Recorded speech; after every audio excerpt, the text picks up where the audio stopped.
Hi everyone, welcome back. I guess if you watched me this morning, this would be your second time to see me today. Hi, how was your day?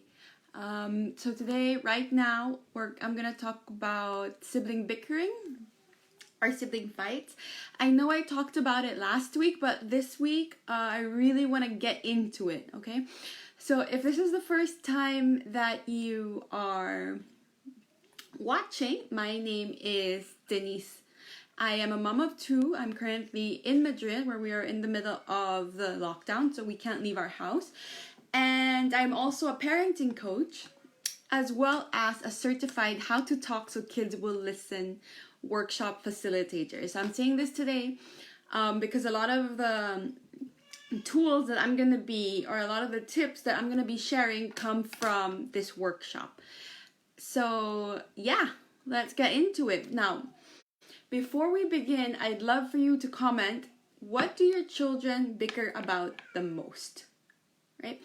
What do you think is like the common denominator in all of their fights? In my case, my children are quite young, so the older one will be 4 next week, and the younger one will be 1.5. So basically their biggest fights are over them grabbing each other's toys.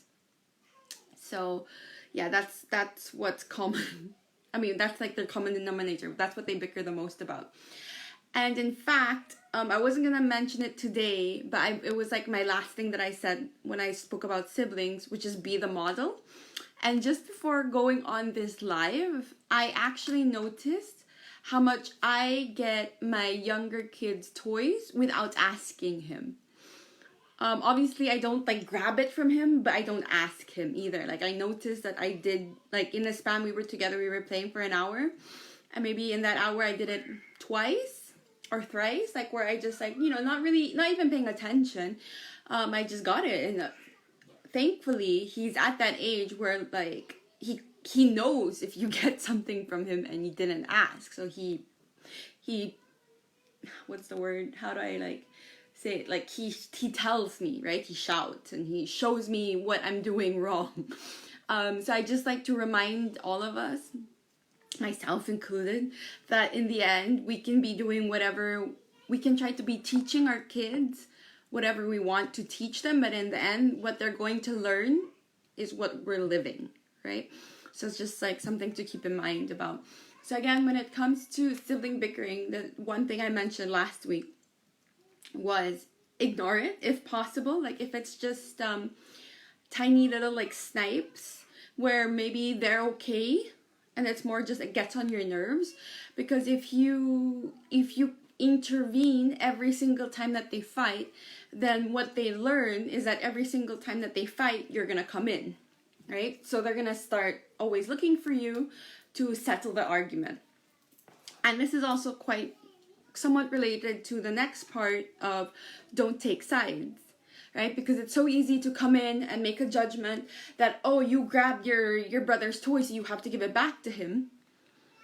But at the same time, you don't really know what happened in that moment. You don't know what happened 5 minutes ago. You don't know what happened 2 days ago, right? And when you take sides, it just makes one child feel like, oh, yes, I won. And the other child feel like, oh, I lost, my mom doesn't love me, or my parent doesn't love me, right? So just something to keep in mind, like, because a lot of times we kind of all have our tendencies. Like, I've noticed when I'm speaking to parents, those who are older, who are like the older siblings in their family, tend to take the older siblings' side, while the younger ones take the younger one's side. I'm a middle child, so I know how it feels to be on both ends. So for me, it's a bit easier to not take sides. Let's see what Rochelle, she said that, yeah, mine are usually pretty good at sharing, but the older one just loves to take away anything the 2-year-old is playing with. Yeah, mine too. Except mine's like a mutual thing. My kids, like, they both kind of just like follow each other around. And then they take each other's toys and they complain and then they leave and then they start like following each other around again. So yeah, so aside from not taking sides, another thing which I touched on yesterday and I really want to get into today, is to talk about feelings, right? And now this isn't just something to do in the middle of the argument while they're fighting. It's kind of like in general as a family, as much as possible, try to make talking about feelings a normal, regular thing. Because this teaches children, it helps develop their empathy. So it teaches them to think about the feelings and needs of others. And especially when you're a family, that's something that you want. You don't want them to start thinking only of themselves. You want them to start thinking of everyone. So when you start talking about your feelings, their feelings, everyone's feelings, it helps them develop empathy. So in the moment when they want something, they can also think, well, I want something, but if I get it, he's also using it. So that might make him upset. So you can do this by just having as a part of your day, like not having okay, now we have to talk about feelings, but just kind of introduce it naturally, where you just ask simple questions about feelings, needs, wants, and choices. This can also happen after an argument or during an argument while you're trying to calm things down. You can just ask how do you feel? What did he want? Right? What did you do? If you're talking about this after something has happened, you can say, what could you do next time, right? If you say what did you do? What happened when you did it? What can you do next time? And what do you think will happen when you do that? So basically it's about just teaching them how to think and how to think of others.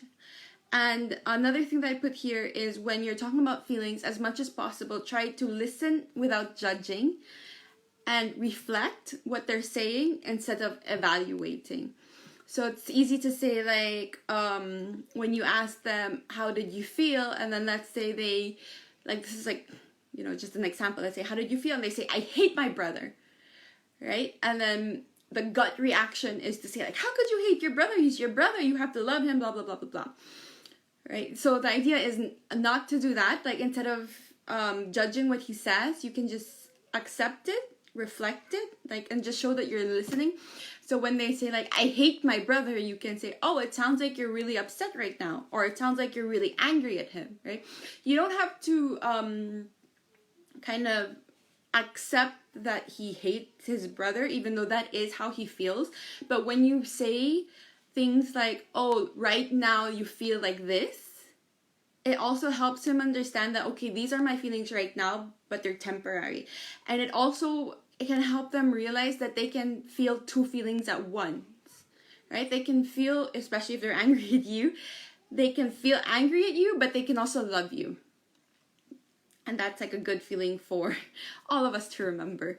Another thing that I put here is to use I statements. So when we come in and when we ask what happened, then they start saying, he grabbed my toy, he did this, he or she did that, right? So the idea is that instead of pointing the finger at the sibling, it's to teach them to use the I statement so that they can explain what they're going through or how they feel, right? So the idea, the ideal would be, I feel blank because I want blank, and I see blank, right? It can be, or see anything that you observe. So again, we're talking about observations, descriptions, not judgments, not evaluations.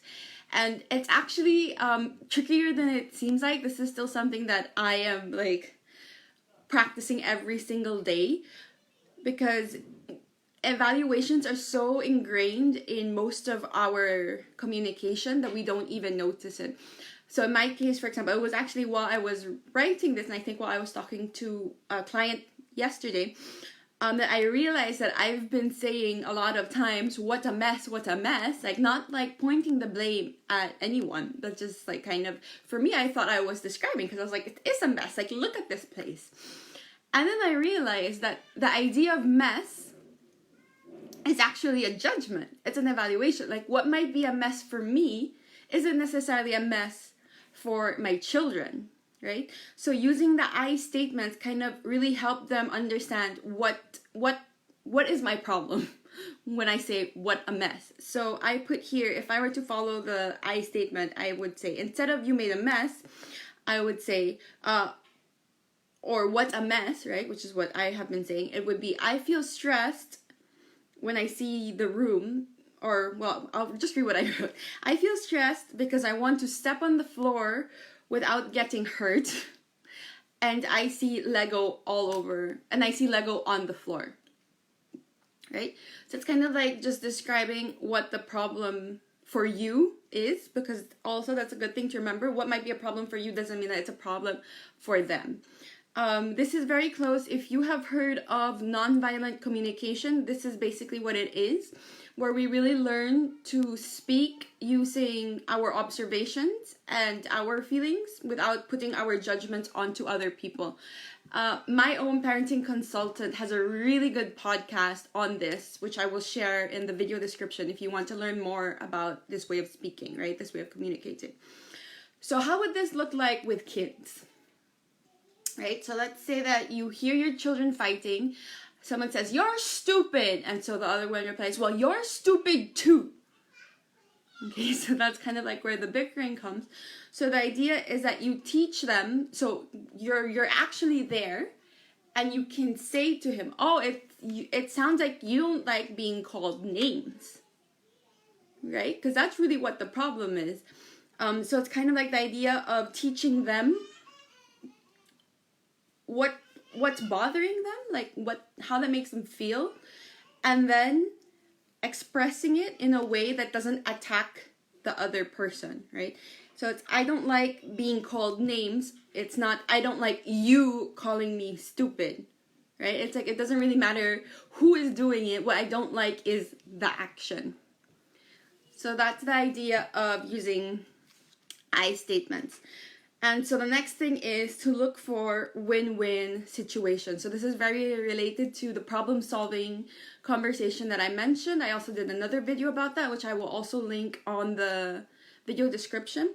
So the idea being that when you're able to talk about feelings and that your child is able then to also like express what their needs are, what they want also, then together both kids are able to come up with a solution that works for the both of them.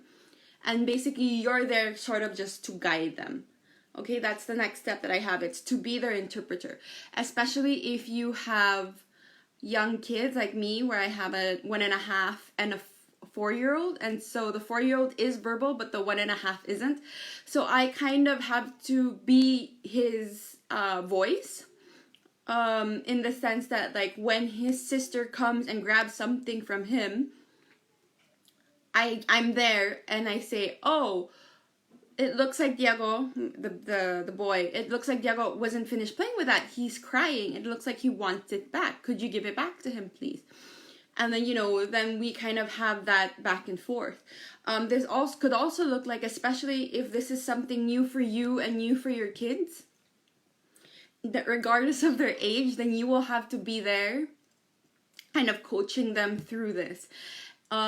Just because, again, it's something new, it might take some time for them to understand exactly, especially if they're used to you coming in and being like, "Okay, you're fighting, I'm gonna get this toy and I'm gonna put it away." Or, "I'm gonna get this toy, I'm gonna give it to you because, you were with the toy first." So if this is the way that you've been handling most of the sibling fights, then changing it into a way that kind of gives them the opportunity to say their feelings, to say their needs, and then to think about what can they do together. It might be hard at the beginning. It will take practice. So you will have to be there and kind of be their coach, be their interpreter, to just kind of guide them through it. That doesn't mean, though, that you will always have to be there. The nice thing about this is that the idea is that you give them this support in the beginning so that later on, especially as they grow older, they are able to do it by themselves, right? And that means doing it by themselves means you are able to do other things instead of always having to negotiate between two children. So it's one of those things, like a lot of things in parenting, where in the beginning it takes a lot of work, but it pays off so much in the future. And even like after like a few days of doing it, you will start to see the difference. So I highly recommend you trying this out at home. So basically, to summarize, when it comes to sibling fights, when it comes to sibling bickering, describe, empathize, and coach them to put their feelings into words without attacking the other child. Okay? That's like the long story short. Now, this way of communicating might seem a bit odd or different or even just difficult, right? And that's normal. A lot of us are not used to communicating this way. This isn't how we communicate with everyone. This is, for a lot of us, it's not even how we were talked to as a child, right? So it might take some time in the beginning to get used to it. As a parenting coach, one of the things that I can do is to kind of guide you through this process, right? We can practice how is it done, how do you use I statements, when do you use them, how why do you have a hard time not taking sides, how can you see things through observation. Together we can look at, actually, you know what, that was an evaluation, that was not a description or an observation. Or like what happens also is like sometimes people think that they're describing when really they're kind of just giving like subtle punishments. So it is something that might be difficult for some of you, and if it is because you don't really, it's hard to see your mind, right? And that's what I'm here for. I'm here to show you what your thoughts are, show you your way of thinking, and then if you decide, okay, this isn't working for me, let's change it, then I'm also there to help you change it. So right now I'm doing free sessions to everyone who needs it. And so if you're wondering how this would look like in your life, not just like, and the thing is about this, it's not just about how your kids speak to each other, it's also how you speak to them later, how you speak to your partner. And all of this together really leads to a way of communication that has more empathy and less judgment, and that also leads to a more peaceful family atmosphere. And I think right now that's something that all of us could really use. So if you want a more peaceful family atmosphere, send me a message. And on Monday, I'll be going live with Polly. She is a sleep consultant who will be giving us some tips on how we can help our children sleep at night, especially because they haven't been burning as much energy as they normally do throughout the day. I'll see you on Monday. I hope you have a very nice weekend. Bye.